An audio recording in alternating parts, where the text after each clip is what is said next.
Dalil dan bukti beserta hujah yang menunjukkan Nabi Muhammad SAW adalah Nabi utusan Allah.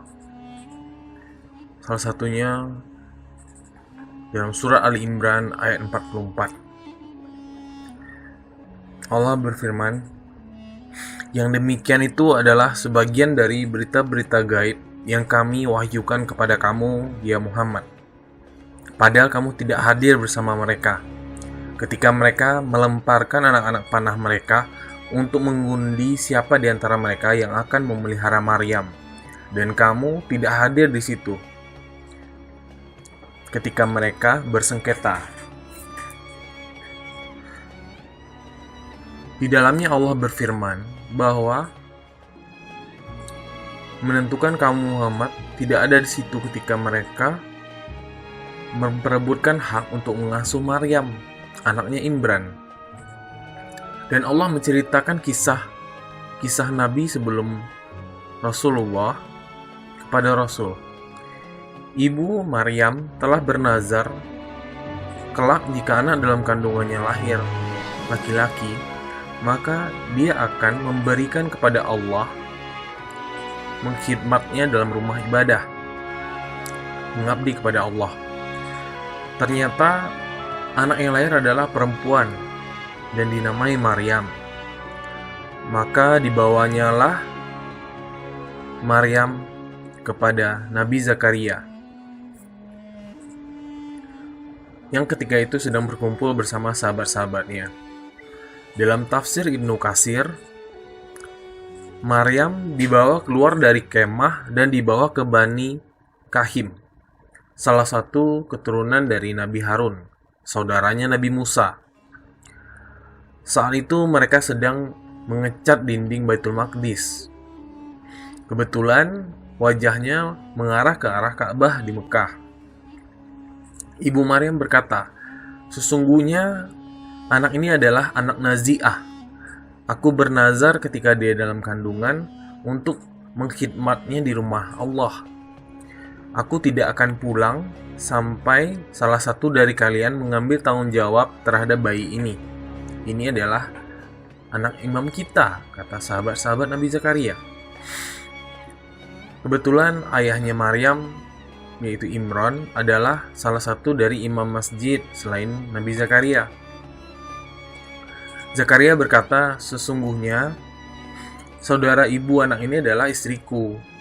Maryam adalah sepupunya anak Nabi Zakaria kelak, itu Yahya.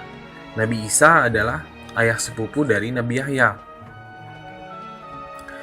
Mereka pun pergi ke sungai yang ada di dekat Yordania, lalu bersepakat melempar anak-anak panah, dan apabila anak panahnya terbawa arus, maka dia tidak berhak untuk mengasuh Maryam. Dengan izin Allah, ternyata anak panah yang dilemparkan oleh Nabi Zakaria tidak terbawa arus, sedangkan anak panah dari sahabat-sahabatnya terbawa arus. Akhirnya Zakaria lah yang mendapatkan hak asuh untuk mengasuh Maryam. Secara luar biasa, Rasulullah yang sebelumnya tidak pernah bergaul dengan orang Nasrani, orang Yahudi, tidak pernah membaca Injil, tidak pernah Taurat, mengetahui kisah tersebut. Seolah-olah Rasul menjadi saksi saat itu, saat anak-anak panah itu dilempar ke sungai yang ada di Yordania untuk menentukan siapa yang kelak menjadi pengasuh Maryam. Subhanallah, juga bisa menjadi bukti bahwasanya Rasulullah benar-benar seorang Rasul utusan Allah, yaitu surat Hud ayat 48 sampai 49. Difirmankan, wahai Nuh, turunlah dengan selamat, sejahtera dan penuh keberkahan dan penuh keberkatan dari kami atasmu dan atas umat-umat yang mukmin dari orang-orang yang bersamamu, dan ada pula umat-umat yang kami beri kesenangan pada mereka dalam kehidupan dunia, kemudian mereka akan ditimpa azab yang pedih dari kami. Itu adalah diantara berita-berita penting tentang yang gaib yang kami wahyukan kepadamu Muhammad. Tidak pernah kamu mengetahuinya dan tidak pula kaummu sebelum ini. maka bersabarlah, sesungguhnya kesudahan yang baik adalah bagi orang-orang yang bertakwa.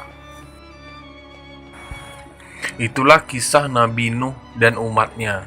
Kisah yang dipaparkan adalah sebagian dari berita-berita gaib yang Allah wahyukan kepada Nabi Muhammad.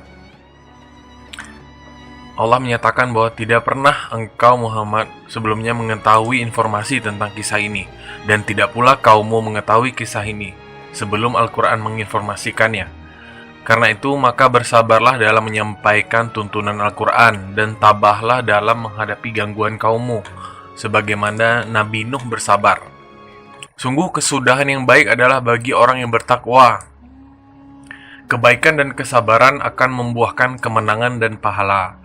Kebaikan didapat manakala seseorang mengerjakan ketaatan, sedang kesabaran akan diperoleh dengan meninggalkan hal-hal yang dilarang. Setelah dipaparkan kisah Nabi Nuh beserta kaumnya dan diakhiri dengan pernyataan bahwa kesudahan baik akan diraih orang-orang yang bertakwa, maka pada ayat ini akan diuraikan tentang kisah Nabi Hud beserta kaumnya.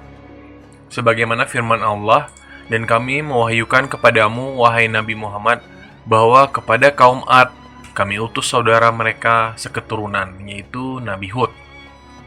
Dia berkata, wahai kaumku, sembahlah Allah dan janganlah menyembah selain Allah. Dialah pencipta seluruh alam dan seisinya. Tidak ada Tuhan bagimu yang berhak disembah selain Allah, dan apapun yang selama ini kamu sembah itu hanyalah mengada-ada, karena bukti tentang keesaan dan kekuasaan Allah sudah jelas.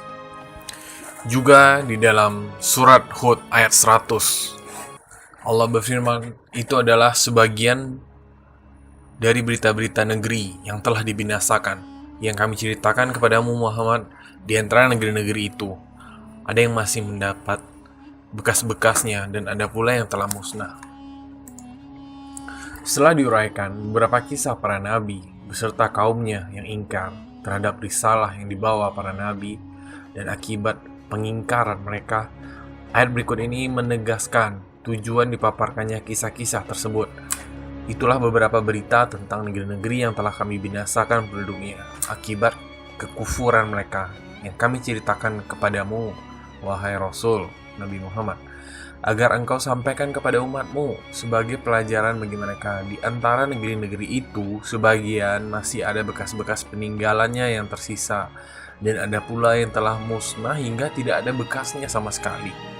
Dan terhadap kisah-kisah tersebut, hendaknya semua orang tahu bahwa kami tidak menzalimi mereka sedikit pun dengan menimpakan azab kepada orang yang tidak berbuat zalim. Tapi merekalah yang menzalimi diri mereka sendiri dengan kekufuran dan kedurhakaan mereka. Karena itu tidak bermanfaat sedikit pun bagi mereka sesembahan mereka, yaitu patung-patung berhala yang mereka sembah selain Allah. Lantaran berhala itu tidak bisa menolong atau menghalangi sedikit pun ketika siksaan Allah datang. Sembahan itu hanyalah menambah kebinasaan dan kehinaan serta kerugian bagi mereka, karena tidak mampu mendatangkan manfaat dan menolak kemudaratan. Itulah beberapa dalil-dalil yang menguatkan kita sebagai orang Islam tentang kerasulan Nabi Muhammad SAW. Semoga menambah keimanan kita semua. Assalamualaikum warahmatullahi wabarakatuh.